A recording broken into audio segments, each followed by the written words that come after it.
Hello, Sister Bose. Hmm. Ẹ káàárọ̀ mà. A kú ojúmọ́. In fact, mo ṣe wo fídíò yín kan nísìnyìí. And this is mo wò ó from A to Z. Àná lẹ ṣe fídíò yẹn. Title sí stop contributing money unnecessarily. Ṣé rí mo wo fídíò yẹn tán from A to Z. Mo tún wò lẹ́ẹ̀kejì from A to Z. I love the video. In fact, they were endowed with wisdom. Ṣé ríru fídíò yẹn? Ẹ má jẹ́ kó surprise yín. Ẹ lè má rí láìkì tó pọ̀ lọ títí o kọ́mẹ́ǹtì tó pọ̀ lọ títí lórí ẹ̀. But it's a quality one. Undiluted truth làwọn kan tẹ sọ níbẹ̀. Honestly, they are all correct. In fact, Ọlọ́run fún yín ní ọgbọ́n. And I want to commend you sincerely on that. I want to really commend you. I want to say kudos to you, ma, for that video.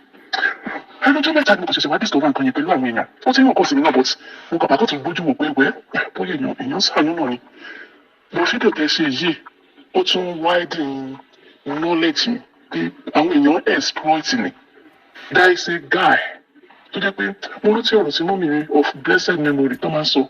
Wọ́n ní àwọn ajẹni bíi emirin. Àwọn ajẹni bíi emirin. Ṣé rí gàyè? Ó lóun chichi ní nursery and primary school kan. Àwọn àmà kò wá sí oṣù kan báyìí tí ó kọjá tí ò ní bẹ̀rẹ̀ owó. Èèyàn lójú àánú lóòótọ́. Téèyàn bá sọ pé òun fẹ́ bẹ̀rẹ̀ business kóun nídìí help mi. Inú mi máa ń dùn láti help.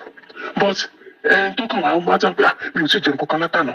Àwọn ọmọ mi ò tí ì jẹun kankan láti jẹta. Omi ni mò ń mu látàárọ̀ tí mo bá lè rí 5k. Tí mo ìyá àtàwọn pé 5,000 kò jù bóyá bíi $3 kankan cents lọ ní bíbáyìí. Wẹ́ kò jù bóyá ìgbà mìíràn tó bá rí 10,000 péré it will go a long way. Màá kàn wò pé 10,000 kò jù. Àǹtí ṣíṣe ẹnì yìí nìkan. Bí ẹ máa jẹyàn bí èmi ni mo wá rí pé ó ti wá constant ẹ̀rì ìyá máa wá every month. Last time tó béèrè owó last month náà nìyẹn that is April. That was April. Ó ní kó fẹ́ sanwó ilé. Ipò ti san díẹ̀ bẹ́ẹ̀ pé bọ̀ sókun 18,500 naira tó wọlé yẹn fi pé wọ́n ní 18,500 naira. Wọ́n ní pé if this will be the last help tí màá ṣe fún un ní pé òun ò mind mo bá send 20,000 naira sí. Ṣùgbọ́n ní ó ní di 18,500 I sent 20,000 naira to him. Ìjẹ́jẹ́ mọ̀ wípé kò tó oṣù kan tí gáì yìí tó fi wá béèrè owó lọ́wọ́ mi. Ibẹ̀ mo ti wá sọ̀rọ̀ mo ní kò máa tí ì tó oṣù kan tí mo send 20,000 naira sí yín. Ṣé 20,000 tí mo send sí yẹn? Àbẹ́ ti ṣe sọ́tà ìparun wípé kò sí fámìlì tí ò sí tálákà, kò sí fámìlì tí kò sẹ́ni tó wà nílùú èbò tó náà ní àwọn èèyàn tó nídìí owó lé. Mo ṣe 20,000 naira tí mo send yẹn. Tí mo bá send 10,000 naira pẹ̀lú sí bọ̀dá mi, á máa jó mi.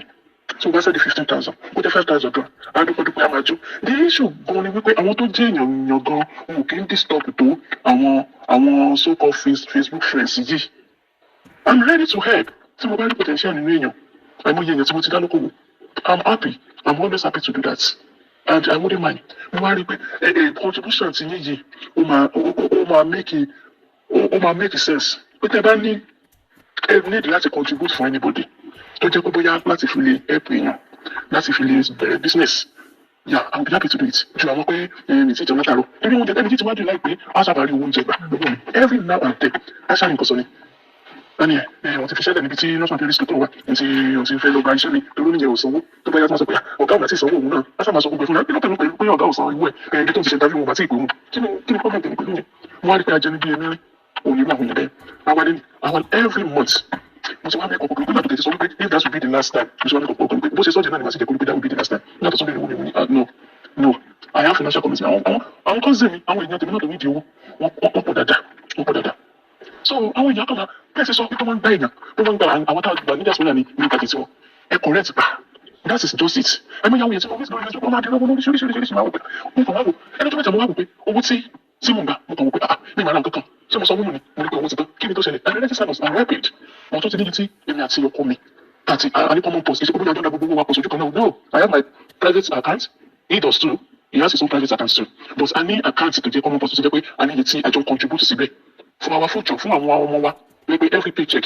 ó ti ní iye tó máa lọ síbẹ̀ so owó tó wá wọnú àkáǹtì mi kò kàn mí bí mo ṣe ń ná owó tó wọnú àkáǹtì tiwọn náà kò kàn mí bí wọ́n ṣe ń ná so wọ́n á rí pé owó ti tẹ̀lé tó wọnú àkáǹtì mi yẹn àmọ́ àkáǹtì pé owó kù $10 owó kù $15 tí mo sì ń gbọ́ gidi mo wá wò pé kí ni mo fowó ṣe mo ti wá gbé ìwé àti báírò lọ́jọ́ kan mo wá wò pé níbi ìdásọ̀ mo lè ṣe lọ mo wá wò pé àwọn owó tí mò ń fún àwọn èèyàn bíi kí n kàn gbé ìwé kan gbà bí $5,000 ni àbí bí $5 ni ok ṣe bí this is $17 this is $35 ó lè jẹ́ $60,000 lọ́dọ̀ lómi ó lè jẹ́ $15,000 lọ́dọ̀ lómi ó lè jẹ́ $10,000 lọ́dọ̀ lómi mo wá sí mo wá rí pé àwọn owó kélékèlé yẹn bá mo wá sí papọ̀ mo wá rí pé mi ò sọ wónú owó tí mò ń fún àwọn èèyàn olódi kéékèèké yẹn òní nílá tó yẹ kó jẹ́ owó tí kì í mọ rí nínú àkáǹtì mi pé àkẹ́sì náà ni owó nínú àkáǹtì mo wá sọ fún kọ́mi nǹkan tó máa ṣẹlẹ̀ náà yàrá pé wọ́n ti mọ̀ pé ọ̀nà bá wá bá mi mo máa ró wọn ẹjọ́ tí mo lè rí àkáǹtì tí mo ní wọn ní àwọn olówó náà àkáǹtì àwọn tiwọn ó ní torí pé àwọn òkè fún ìyàn ẹja àwọn kọ́ọ̀yàn bí ẹ̀sẹ̀ ń pẹja ni àwọn òkè fún ìyàn ẹja jẹ pé ọmọ ìyá àwọn the same father the same mother àwọn olùfẹ́ ṣe business kan báyìí ok èlò ló máa kọ́sẹ̀ àwọn sì fún yín báyìí ó lọ ra olùfẹ́ mọ̀tà snacks ó sì mọ snacks yẹn sí dáadáa tó tó kò sí kò sára tí ó lè fi fún wádà ó sì ṣe nípa owó yẹn ìyẹn make sense nípa kọ́ wá ní pé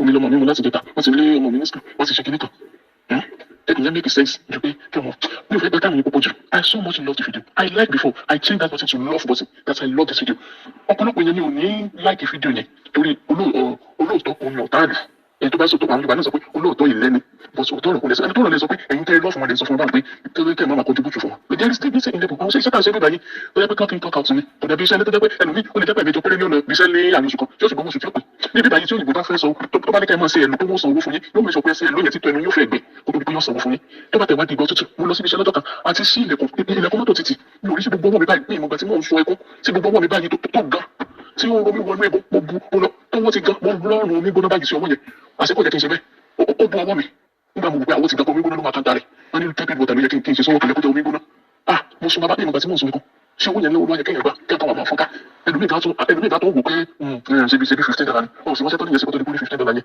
wọ́n á máa calculate ní dọ́là kò ní sọ iye tí wọ́n bá àyìn náírà ẹ wo ẹ má jẹ bẹ́tẹ̀ mi I so much love the video ọlọ́run àtúbọ̀ máa fi kún ọgbọ́n ìmọ̀ àti òye yẹn that's just a summary I love the video thank you for the video.